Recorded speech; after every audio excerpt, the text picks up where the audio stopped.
Yan, good morning. Shout out pala sa mga tropa dyan. Andito na naman tayo sa aming bahay at magtitik tayo ng gulong dahil at naglalangis dito. Yan, ano, may langis. Ititik natin yung tagas.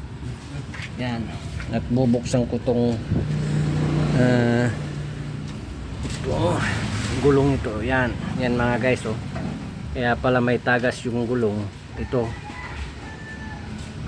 yung oil nya, yung gasket sa ilalim may tagas na, kaya magpapalit tayo mga guys. Yan mga guys, oh, lalo kung palaging lumulusong sa tubig. Ito yung kadalasang nangyayari mga guys, yan, oh. Kaya magpapalit tayo ng nagsisaga sa ilalim.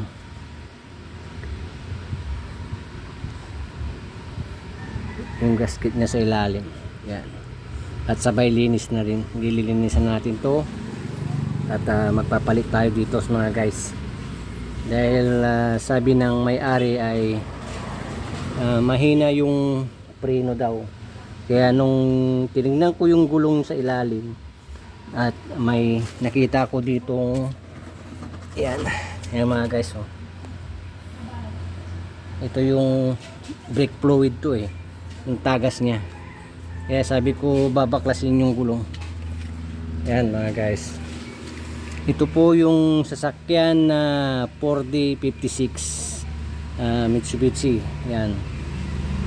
Sa mga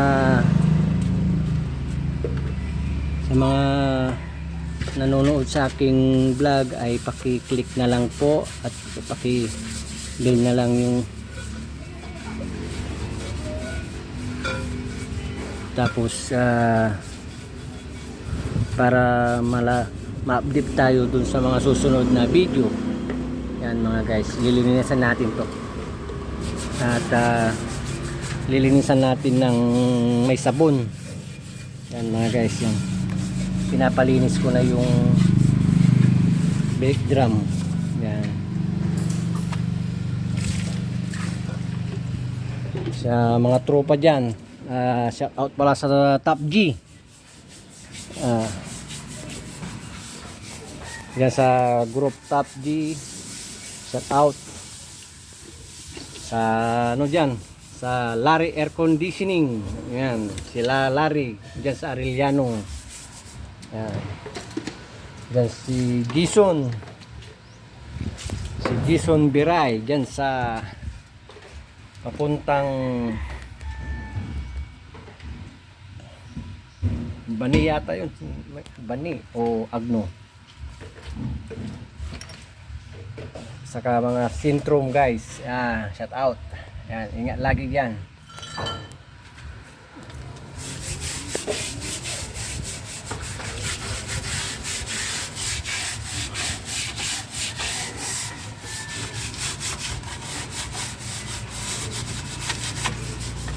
Pinapalinisan ko muna bago ko tatanggalin.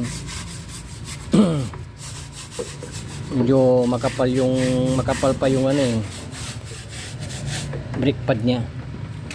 Ang problema lang may tagas. Yan. Kaya papalitan natin mga guys.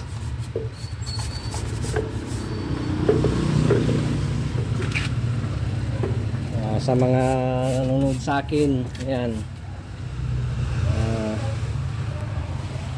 una, paki-click na lang po yung bell at saka paki-share na lang para may sa susunod na video ay ma-update po kayo.